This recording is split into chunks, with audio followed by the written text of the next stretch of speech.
Let me share with you how I would study for NCEA if I had to sit it again. For those of you who don't know me, my name is Junius, I'm a medical student at the University of Auckland, and these were my NCEA grades. These grades, alongside my extracurricular activities, earned me the Top Achiever Scholarship at the University of Auckland worth $20,000. In this video, we'll go over a mind map that will teach you how to get the best possible grades in the shortest amount of time. Now, to make this as comprehensive as possible, I ran this mind map past a few of my friends who get really good grades, including someone who topped medicine. If you think about it, topping medicine is very impressive, and also someone who just finished NCEA, so it's somewhat still relevant. I made adjustments based on their recommendations, and then I made a few more adjustments after that as well. Furthermore, these were the subjects I took in high school, so I will say that these strategies will particularly apply to those subjects. However, I would say that studying for English is slightly different. Let's get started. So the framework is understand, memorize, apply. Let's get started with understand. So when it comes to understand, there are generally three things I try to understand. The first thing is how to study the subject. Second thing is scoping the subject, having a broad picture understanding. And lastly, the material of the subject itself. So, how to study the subject. Generally, you aim to do this before the year starts. If you haven't done this yet, do this now. So, what I would do is I would ask seniors who have got the results I want for advice, resources, and notes. Advice, resources, and notes. And seniors that have gotten the results you want. Pro tip, seniors are often very busy, so I would reach out first. I wouldn't wait for them to reach out to me. They already have enough on their plate. However, I found that if you reach out first and you're generally polite and friendly, they are more than willing to help. They enjoy passing down the information. And if you can't think of anyone to reach out to, think of the sports teams you're in. Think of the music groups you're involved with. Think of maybe family connections if you're fortunate enough to have them. I also think that being friendly to people in general goes a long way. And also feel free to practice cold approach. Just go up to people that you respect and be like, hey, I really respect what you do. I was wondering if you have any advice on this, or how did you manage to pull that off? So I think being friendly to people in general goes a long way. Pro tip, don't ask questions that you could easily find the answer to on Google, because you can just Google it. Show that you've done a little bit of work for yourself and that you just need a little bit more guidance. Alright, so that is how to study the subject. Next, we want to scope the subject. Have a big picture understanding. And ideally, we want to do this before you learn a new topic. And the goal is to get a bird's eye view of the overall topic, so that when you fill in the gaps with details later on, you know where to put those details in the big scheme of things. So how do we scope the subject? YouTube videos are good if you find the right ones. I think notes from seniors are really good if you can get access to them. Also, just resources from teachers or whatever resource that your seniors recommend. I also think that's really good. The goal is to get a big, broad picture understanding. And another thing you can do, if the resource you want to use is a book, you could study the contents page. Again, I would just ask advice from seniors to figure out what the best resource is. If you want, what you can do, you can look at a few past exam papers. The reason why is for two reasons. One, so you know how the information is going to be examined, firstly. The second reason is that it primes you to look out for the topics that are often examined. You know, if I'm studying atoms or something and the organization of things is what they often ask, then I know to really look out for that piece of information in class. So it primes you to look out for things that are going to be examined. Hope that makes sense.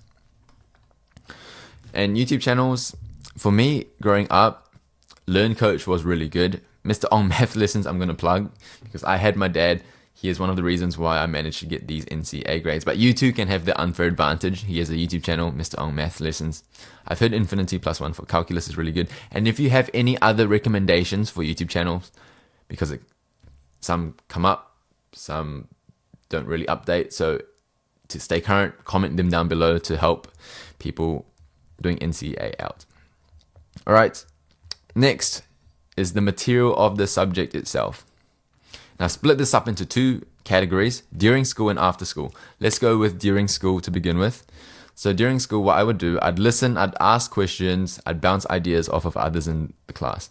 And as I mentioned, if you aren't annoying, the people who get good grades are usually more than happy to help, as teaching them actually reinforces their own understanding. But make sure you reach out first, and they don't owe you anything, so try to add value to them as well.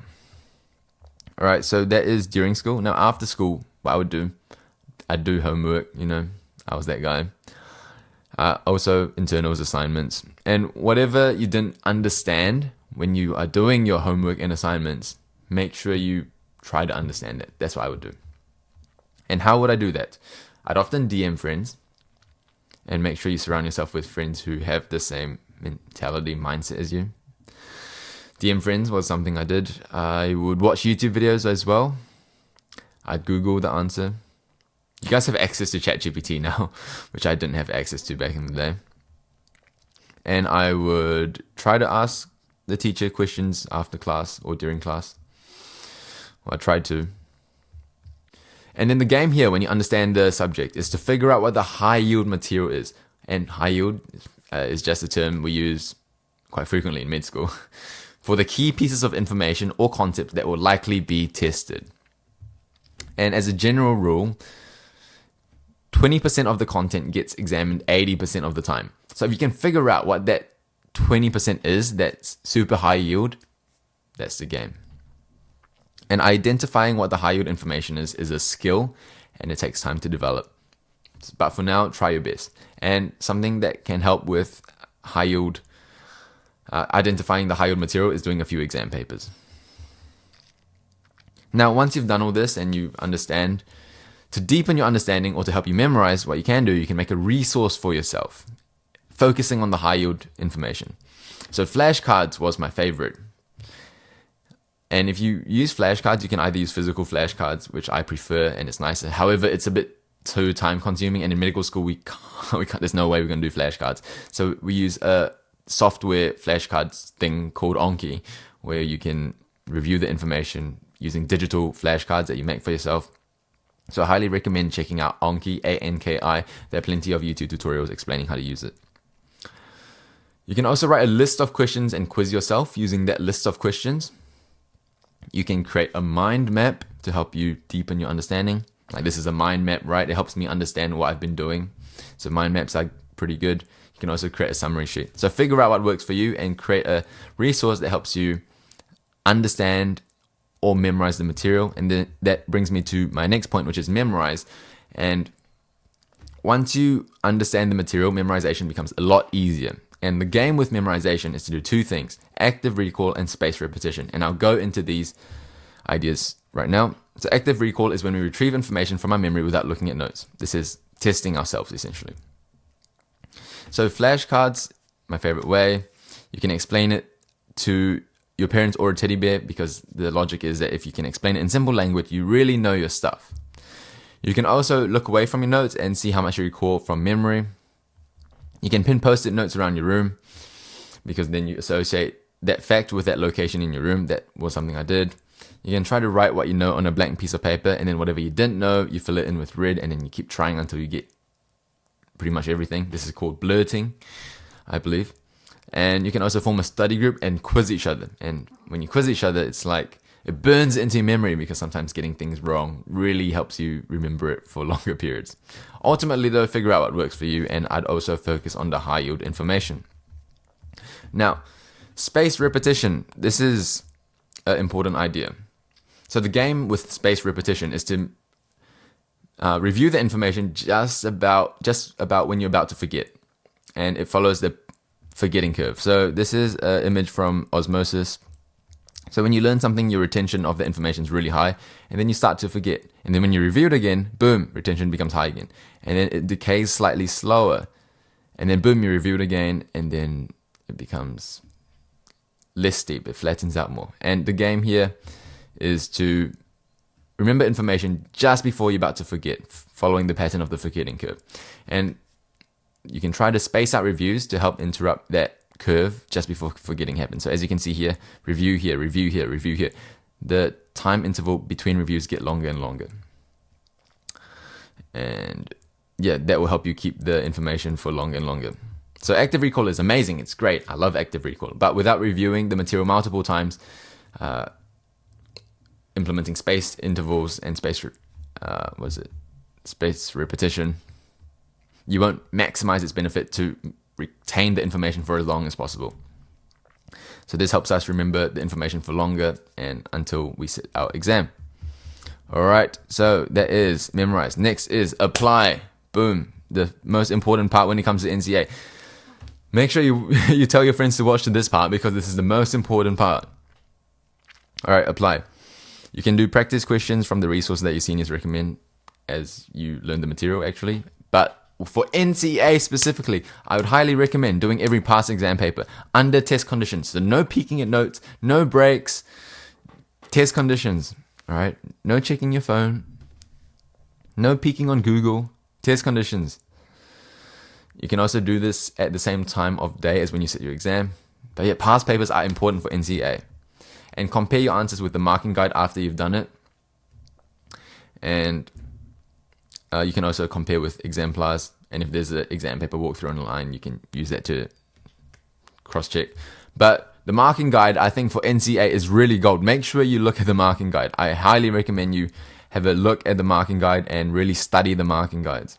For whatever you got wrong, ask yourself if it was due to a lack of understanding or a failure to memorize, right? Did you go wrong here where you didn't really memorize the information? Did you go wrong here where you didn't really understand it? Was it due to a lack of understanding or a failure to memorize? And the game now is to fix your lack of understanding or your failure to memorize. Whatever you got wrong, make sure you don't make the same mistake if the same question came up in the actual exam. Pro tip, something you can do for those of you who really want it. Make a study group with your friends after completing the exam paper individually, and then you mark it collectively. So then everyone can learn from each other and chip in. So that's another idea, right? But ultimately, for NCEA in particular, do every past exam paper and then fix your understanding and fix your lack of memorization. That is the game for NCEA. Well, that's what I did. However, I'm going to have a slight caveat here. Be aware that course content can change, right? This can happen. And ask your teachers for what material can still be assessed and which past papers are still relevant, especially regarding which year the changes were made. So that is the game. Now I'm going to explain to you why this framework works,